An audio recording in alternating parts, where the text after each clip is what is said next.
Sometimes I think Tony Khan is a little bit like Vince McMahon. Like, definitely, not in his sex life, not as a sexual deviant, and not as a guy who knows how to get some from the women. I'm just being funny with you guys. I'm just humoring you guys. But on the other side, he may just be a little erratic, and he may just say some dumb, out of touch things. And Vince McMahon has had that, towards the later years, really. But one out of touch thing he said was that Edge, Adam Copeland, this is like the best run he's ever had.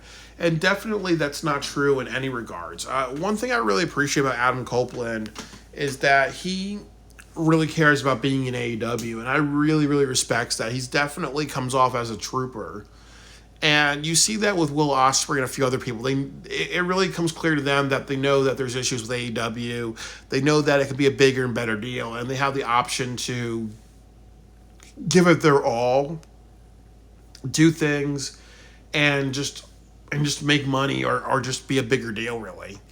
And sometimes there are people like CM Punk where you kind of tell where I think CM Punk, I think he was passionate. I think he was trying to be helpful based on the things that he said. But obviously there are people who weren't happy for him being there. But there's people like Adam Copeland, and I think that people are happy that he's there, really.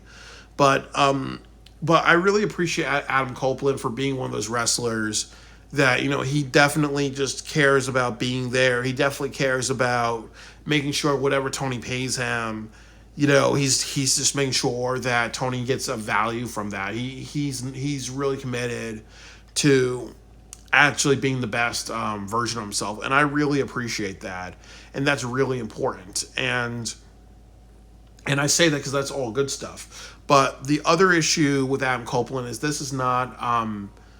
I would not even say it's been a bad run, but this is not the best run of his career. I would really say that if you really would consider Adam Copeland, like anything he did in WWE, I think I didn't watch the Attitude Era because, as I said, my parents didn't let me watch wrestling growing up, really. But I would say that, really towards, like those WrestleManias where he had like those matches with the Hardys and the Dudleys all the way until, he was becoming the WWE champion and he was like involved in stuff. That was kind of like his best run, really, because obviously you were seeing him transition into bigger spots, living up to expectations, becoming the champion, becoming the heel champion that WWE needed. So that's always going to be the best one. Those things are so iconic that there's nothing in AEW that he could really do unless you did something where you made him and Christian kind of like become a team and take over AEW and then become this heel faction, and they were building up stars, and really refixing the company. That would be kind of being the only thing that he could really do to actually be a bigger deal in AEW, to actually feel like that's a good run. If he kind of helps revamp the company, like there has to be a bunch of stars going through, there has to be a bunch of wrestlers going through, and he's making more stars, really. But he's not in that situation. I think with AEW, I really think that he just comes off as somebody really passionate. But I don't think there's anything that he's done that's really memorable to me. Like, I do think that you look at any of his stuff, there's really the most memorable thing that he's done is his debut. But the stuff he did with Christian was okay. That was a really good feud, and he lived up to that. But it's not like going to go down in wrestling history. It's going to go down in AEW history, but not wrestling history. And then you kind of said something like, what would happen if you had Adam Copeland versus Sting? What would happen if you had Adam Copeland versus Swerve Strickland? What would have happened if you had Mark Briscoe versus Adam Copeland at ROH, really? Or what would happen if you had MJF versus Adam Copeland? Or what would happen if you had, I know I mentioned Swerve, but Bryan Danielson versus Adam Copeland. So he's not really, or even Dustin Rhodes versus Adam Copeland. He's kind of not done those dream matches yet. And I also kind of feel that there's more that he could really do. There's more like mega matches that he could have, really. And he's kind of not really done that.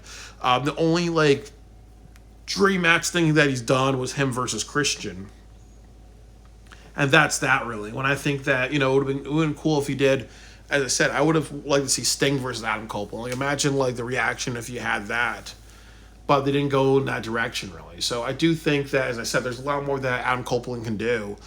But definitely, I think that, as I said, if he wants to retire or he comes back from injury and he can't do that much more, he should become a producer and help the younger talent and do all those things, really. But I do think that there's a lot more that he can contribute before ever saying that this is going to be his greatest run. I don't even think that's going to ever really happen because the impact that he had with the Attitude Era and all that stuff that he did, it's always going to outshine anything that he's done in AEW by a long shot. But if he really kind of fits that role of rebuilding AEW and building the next generation, which I think is the role that he should be doing, then I would just say, okay, well, then if he was doing that, then I can kind of understand if he's living if that's a better run, because at least you're saying, you know what, look at all these stars and look at how they're gonna prosper from working with Adam Copeland or being mentored by him, but definitely this is not the best run of his career by a long shot, and this is not even like second place or